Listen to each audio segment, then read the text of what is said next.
모든 생각을 다 버려라. 배유, 부처님께서 중생을 제도한 적이 있습니까? 황벽, 사실로 부처님께서는 한 사람도 제도한 일이 없소. 남이 아닌 나라는 개성을 나 스스로도 알아 얻을 수가 없거늘 하물며 다른 사람의 일이야 더 말할 여지가 있겠소. 그러기에 부처님 중생이니 하지만은 다 무엇을 지적하는 말인지 알 수 없는 것이고 가히 믿을 수도 없는 말이요.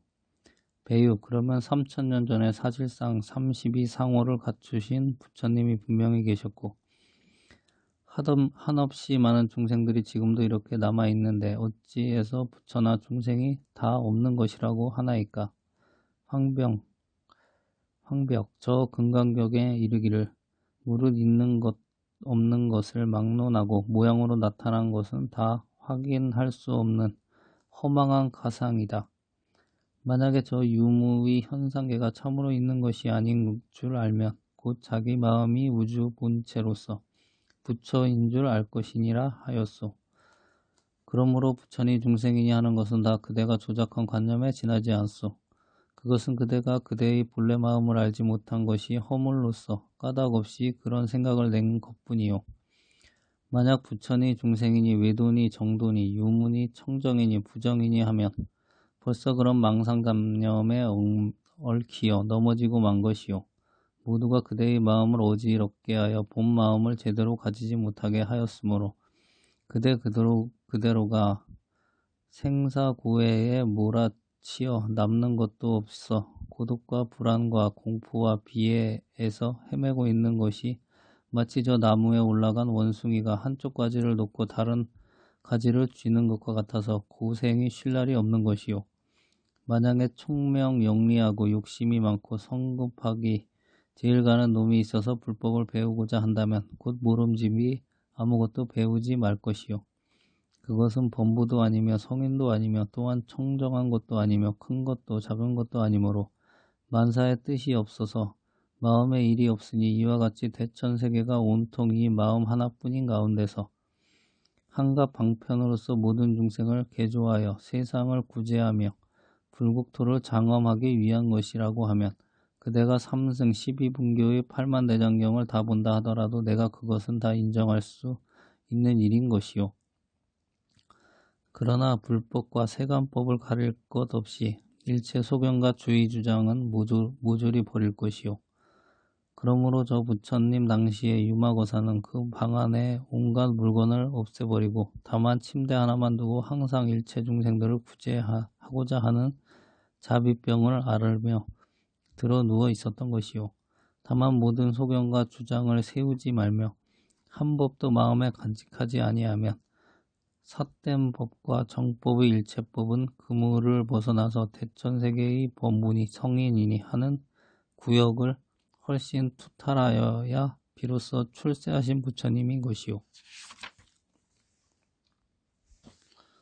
그러므로 말하기를 저 허공과 같이 아무데도 의지함이 없어서 일체 외도법에서 뛰어난 도리를 예배한다고 하였소. 이미 이 마음이 변하여 달라지지 아니하며 저 만법도 또한 변화하지 아니하오. 천지 만법이 변화는 그저 다 마음의 변화인 것이므로 내가 모든 생각을 비워버리면 만물이 그 그림자도 없어지고 무한대의 허공계가 따로 있는 줄로만 생각하고 있었던 것이 오직 청정한 마음이 빛이 아닌 대광명체만으로 가득 차서 있을 뿐이요. 이 마음이 본래 변하지 아니하므로 저 만법도 또한 변하지 아니하는 것인데 그대가 스스로 천당 지옥이라는 이름을 짓는 탓으로 고와 낙이 현저히 다른 것과 같이 보일 따름이요. 마치 저 천상 사람들이 다같이 절로 생기는 음식을 먹는데 그들이 전생에 지은 복덕에 따라서 그 밥빛이 달라지는 것과 같은 것이요. 그러므로 한 생각을 쉬고 보면 천당과 지옥이 다 같이 자유자재한 무사태평의 세상인 것이요.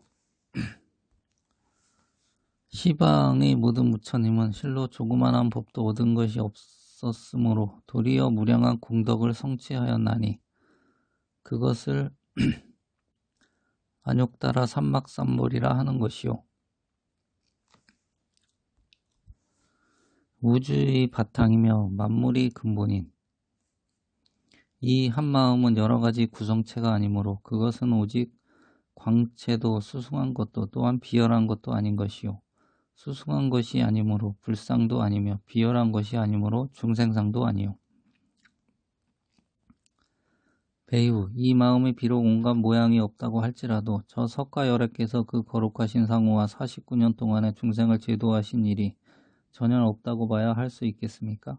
황벽, 비록 32상과 80종의 상호가 거룩하시다 할지라도 그것은 다 모양과 빛깔에 속하는 것이라 잠시 있다가도 없어지는 허망한 가상의 존재이요. 그러므로 금강경에 부처님께 말씀하시기를 만약에 누가 모양으로서나 빛깔로서 부처님을 보고자 한다면 그 사람은 사도를 닦는 것이므로 마침내 열애를 보지 못할 것이라고 하였소. 배유, 부처님의 성품과 중생들의 성품이 똑같은 것입니까? 다른 것입니까? 황벽, 실로 성품은 같거나 다르다고 할 수 없는 것이지만은 만약에 대승과 소승의 이승을 합한 삼승교에서 본다면 부처님의 대보리 열반의 성품과 중생들이 다생으로 익혀온 업력의 차별 성품과는 다르게 보며 또한 삼승 수도인과는 다르게 각각 설명될 것이요. 그렇지만은 만약에 불승이나 조사들이 서로 전하는 교회 벌전의 종지에서 본다고 하면 범부나 중생이나 이 마음은 똑같은 것이므로 그러한 차별된 성품이 있다고 설명할 수 없소. 오직 이 한 마음을 똑바로 가리켜서 같은 것도 다른 것도 아니며 원인도 결과도 아닌 도리를 깨닫게 하는 것이요. 그러므로 말하기를 오직 일승도인 이 마음은 두 가지도 아니며 세 가지도 아니다고 하였소. 그러나 부처님께서는 모든 중생들이 다생습성인 근성을 맞추어 84,000가지 방편 법문을 차별되게 말씀하셨지만 이 선종에서는 말하지 아니하는 것이요. 배유, 무변심 보살이 무엇 때문에 부처님이 이 말을 보지 못하였나이까? 황벽, 사실상 볼 수 없는 것이요. 왜냐하면 무변심 보살이 바로 부처님이기 때문에 따로 볼 수 없는 것이요. 그러나 이 법문은 모든 중생들로 하여금 일체 사견에 떨어지지 않게 하여 정견을 갖도록 하는 것이요. 중생들은 부처님에 대한 소견 때문에 부처님에게 속아 떨어지는데 이와 같이 있다 없다 범부 다 성인이다 하여 부른 대로 속이며 때때로 곳곳마다 걸려서 넘어지요. 만약 모든 소견이 없애면 그 사람이 곧 무변신 보살이요. 만약에 무슨 이치이든지 자신이 견처가 있는 사람은 곧 외도인 것이요. 외도들은 자기의 견처를 애락하고 보살은 일체 견처에서 흔들리지 아니하는 것이요. 열애라는 것은 곧 모든 법이 변하지 아니하고 항상 제 모양 그대로 고여시, 금여시로 같다는 같을 여자의 뜻이요. 그러므로 미륵 보살도 여이며 모든 현성도 여이요. 영원토록 변하지 아니하며 또는 절대한 자유성을 지닌 이 마음의 여는 당초부터 생긴 것이 아닌 동시에 또한 영원히 없어질 수도 없는 것이요. 이 마음의 여는 아무것도 보는 것이 없었으며 듣는 것도 없는 것이니 무변심 보살이 열애의 이마를 보지 못하는 것이 가장 둥글게 보는 것이요. 그러나 이 여는 둥근 것도 아니며 또한 둥글게 보는 것도 없기 때문에 둥근데 떨어진 것도 아니요. 그러므로 부처님은 아무것도 아니요. 그러므로 부처님은 아무것도 하지 아니하기 때문에 숫자로서 따질 수도 없으며 그렇다고 해선 0도 아닌 것이요. 부득이하여 저 허공에다 비유하면 이르되 두루하여 저 태공과 같아서 모자라지도 남지도 아니한다 하며 만사에 등한하여 무사태평하다고 하는 것이요. 구태여 세상 일을 알고자 하지 말 것이니 한 가지를 알고 나면 곧 만 가지를 알고 싶어져서 알고자 하는 인이 박혀지고야 말기 때문이요. 이른바 뚜렷이 만법을 성취한 마음의 여가 저 따지는 망상바다에 빠져서 뜬 갈대와 같이 표류하면서 항상 입으로는 나는 알았다고 떠들며 배웠다고 하며 깨달았다고 하며 해탈하였다고 하며 무슨 도리가 있는 채 하면서 우세할 때에는 의기양양하다가 모자라는 입장에서 숨도 못 쉬고 비굴해지니 이러한 작은 아르마리의 소견은 위 없는 대도를 성취하여 생사를 초월하며 저 고해에 허덕이는 무변한 중생들을 제도하고자 하는 이 마당에서 무슨 소용이 있겠소. 내 이제 그대에게 말하노니 만사에 등한하여 무사히 지내가며 쓸데없는 망상을 내지 말며 또한 진리를 구하지도 말며 다만 무슨 소견이든지 다 버리시오. 설사 부처님을 지나가는 소견이라 할지라도 버리시오. 버리려는 생각까지도 버리시오. 안으로 이 마음을 살피려는 소견이나 밖으로 진리를 구하려는 소견은 다 착각이요. 마도나 불도나 할 것 없이 다 악도이요.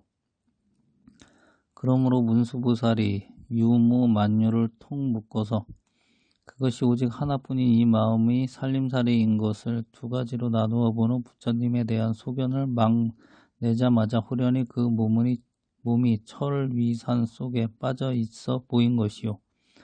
문수보살은 곧 진리의 실지이며 보현보살은 방편의 권지이라.